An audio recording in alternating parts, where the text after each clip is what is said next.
Welcome to our YouTube channel Vidyapeeth. तो आज हम इस चैनल पे सीखेंगे लैटिट्यूड और लॉन्गिट्यूड के बारे में। अधिकतर लोगों को ये दिक्कत होता है कि लैटिट्यूड क्या होता है और लॉन्गिट्यूड क्या होता है। हिंदी में कहें तो लैटिट्यूड यानी अक्षांश और लॉन्गिट्यूड यानी देशांश। तो सिंपली समझे तो दोनों ही एक काल्पनिक रेखा है, ठीक है। दोनों ही विज्ञान के द्वारा खींची गई वैज्ञानिकों के द्वारा खींची गई एक काल्पनिक रेखा है। अगर हम ये डेली जीवन में देखें तो इसका कई यूजेज है। जैसे ये लैटिट्यूड और लॉन्गिट्यूड के बीच का आप अंतर समझ लीजिए कि जैसे फिगर के माध्यम से मैं आपको समझाती हूँ। जैसे मान लीजिए कि ये अर्थ है, ठीक है। ये अर्थ है, नहीं ब्लू कर लेते हैं, अर्थ तो ब्लू रहता है। तो ये अर्थ है, ठीक है। अब हमें इसमें लैटिट्यूड और लॉन्गिट्यूड पता करना होगा, तो कैसे पता करेंगे? तो लैटिट्यूड यानी लैटी यानी लेटा, लैटी यानी लेटा, यानी जो लेटा हुआ होगा उसको लैटिट्यूड कहेंगे, यानी अक्षांश जो लेटा हुआ रहेगा। ये क्या है? ये सब लैटिट्यूड है, ये सब लैटिट्यूड है, ये सब लैटिट्यूड है, ठीक है।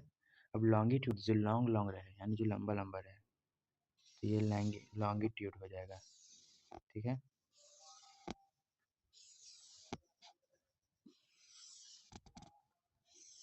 ये लॉन्गिट्यूड हो गया, ठीक है। तो लैटिट्यूड और लॉन्गिट्यूड समझ गए। यानी लैटिट्यूड जो लेटा हुआ रहेगा वो लैटिट्यूड, लेटा लेटा हुआ उसको अक्षांश कहते हैं हिंदी में। और लॉन्गिट्यूड यानी जो खड़ा खड़ा रहेगा उसको देशांतर कहते हैं। देशों के बीच में देशों की सीमा को बांटता है लॉन्गिट्यूड, और लैटिट्यूड ये ये स्थानीय सीमा को बांटता है। अब एक चीज़ गौर कीजिएगा कि लॉन्गिट्यूड का जो सबसे बड़ा वाला जो लाइन होता है, जैसे में ये वाला लाइन मान लीजिए, ये वाला लाइन मान लीजिए सबसे बड़ा है लॉन्गिट्यूड का, तो इसको क्या कह देंगे? भूमध्य रेखा। यानी जो भूमि के बीचों बीच में, भूमि को दो बराबर भागों में बांटती है, वो भूमध्य रेखा हो जाएगी। ये 0 डिग्री होता है उत्तर से दक्षिण की तरफ, उत्तर से दक्षिण की तरफ पृथ्वी को 0 डिग्री पे बांटता है। देखिए फिर से, उत्तर से दक्षिण की तरफ पृथ्वी को 0 डिग्री पे बांटता है ये भूमध्य रेखा, ठीक है। और यही ये जो देख रहे होंगे आप कि यहाँ पे एक ग्रिड का संरचना बना हुआ है, जालनुमा संरचना, इसको ग्रिड कहते हैं। यहाँ जालनुमा संरचना बना हुआ है। ग्रिड किसको कहते हैं? अगर कोई पूछे तो बोल दीजिएगा कि अक्षांश और देशांतर के मिश्रण को ग्रिड कहते हैं। जब एक देश की रेखाएं दूसरे देश की रेखा, तो जब अक्षांश देशांतर को काटती है, यानी जब लैटिट्यूड लॉन्गिट्यूड को काटती है, तो ग्रिड का निर्माण होता है। और ग्रिड से ही हमें किसी भी लोकेशन का पता चलता है। जब गूगल मैप का यूज कर रहे हैं तो वो भी ग्रिड के बदौलत, ठीक है। यहाँ तक तो आप समझ गए। अब ये समझिए कि जो लॉन्गिट्यूड है उसका इस्तेमाल क्या है देशांतर का। देशांतर का हम यूज करते हैं simply IST, Indian standard time, समझे ना। IST भारतीय मानक समय, यानी जो भारत का जो समय डिसाइड किया जाता है वो कहाँ से डिसाइड किया जाता है? तो हमारे ये उत्तर प्रदेश के मिर्ज़ापुर में 82.5 डिग्री पूर्वी देशांतर से लिया गया है हमारे भारत का समय, वहीं से लिया गया है। इसी को IST इंडियन स्टैंडर्ड टाइम कहते हैं। और जो पूरा एकदम होल क्या कहते हैं, होल वर्ल्ड का जो टाइम है वो लिया गया है कहाँ से? तो वो लिया गया है GMT से, यानी ग्रीनविच मीन टाइम। वहाँ से लिया गया है पूरा होल, पूरे विश्व का अगर टाइम देखा जाए तो आज यहाँ इतना बज रहा है, वहाँ दिल्ली में भी इतने बज रहा है, फिर और कोई दूसरे देश में भी इतने बज रहा है। तो क्यों? क्योंकि ग्रीनविच मीन टाइम के कारण, ठीक है। इतना आप लोग समझ गए होंगे।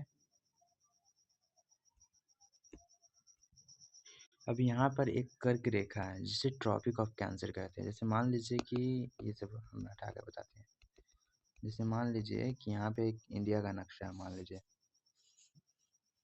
लीजिए कि यहाँ पे एक इंडिया का नक्शा है, ठीक है। ठीक है, मान लीजिए कि एक इंडिया का नक्शा है। अब इंडिया के नक्शा को एक लाइन जाएगी जो दो बराबर भागों में बांटेगी, ठीक है। तो ये जो लाइन गई है इसको कर्क रेखा कहते हैं, यानी ट्रॉपिक ऑफ कैंसर। ये 23.5 डिग्री उत्तर से गुजरती है, भारत में ये 23.5 डिग्री उत्तर से गुजरती है। इसको ट्रॉपिक ऑफ कैंसर कहते हैं। और इसमें इसके अंतर्गत कोई 7 से 8 राज्य आते हैं। इसके अंदर कुल 7 से 8 राज्य आते हैं लगभग। पहला राज्य है इसमें ये गुजरात, दूसरा राज्य है राजस्थान, तीसरा राज्य है मध्य प्रदेश, चौथा राज्य है छत्तीसगढ़, पांचवा राज्य है झारखंड, छठा राज्य है पश्चिम बंगाल, और सातवां राज्य है त्रिपुरा, और आठवां राज्य है मिजोरम। यही 8 राज्यों के ऊपर से कर्क रेखा यानी ट्रॉपिक ऑफ कैंसर गुजरती है, ठीक है। तो अगर हम देखा जाए हमें, तो ये देखिए, इसके लिए एक ट्रिक भी है। अगर आपको याद नहीं हो पा रहा है तो ये ट्रिक है एक मित्र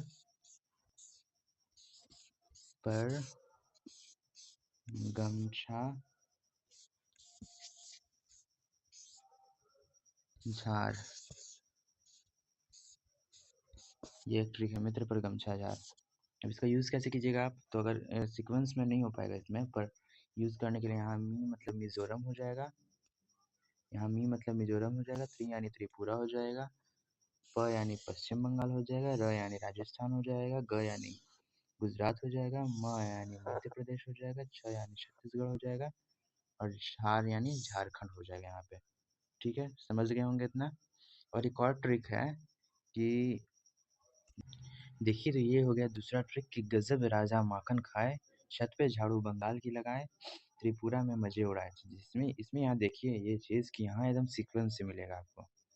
गजब यानी गुजरात हो जाएगा, राजा में राजस्थान हो जाएगा, माखन में मध्य प्रदेश हो जाएगा, छत में छत्तीसगढ़ हो जाएगा, झारखंड मतलब झाड़ू में झारखंड हो जाएगा, बंगाल में पश्चिम बंगाल हो जाएगा, की में कुछ तो होगा नहीं, लगाए में भी कुछ नहीं होगा, त्रिपुरा में त्रिपुरा ही हो जाएगा सिर्फ, मजे यानी मिजोरम हो जाएगा।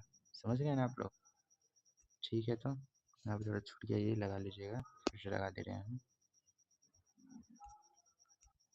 ठीक है, तो इतना कहकर हम इस लेक्चर को ख़त्म करते हैं, यहीं आधे पे ख़त्म करते हैं, और आधा पार्ट 2 में पढ़ा जाएगा। ठीक है, इससे तो ये हमारा चैप्टर था क्लास 6 का, पृथ्वी पर स्थानों की स्थिति, चैप्टर 1 था क्लास 6 का। ये ऐसे कॉम्पिटिटिव एग्ज़ाम के लिए भी बहुत महत्वपूर्ण है, तो इसे ध्यान में रखते हुए चलिएगा, क्योंकि इससे भी सवाल आते हैं कहीं न कहीं। आगे आप किसी भी क्लास में जाइए, सवाल आएँगे ही आएँगे। तो तब तक के लिए थैंक यू, मिलते हैं अब नेक्स्ट वीडियो में। Thank you for watching this. हाँ, तो जाते-जाते एक सवाल बताकर जाइएगा कि आपके एनसीईआरटी के बुक में एक वर्ड दिया हुआ है मुहाना, तो मुहाना मतलब क्या होता है? लास्ट में एक वर्ड दिया हुआ है कि जिसे ग्रीन कलर से हाइलाइट किया हुआ है।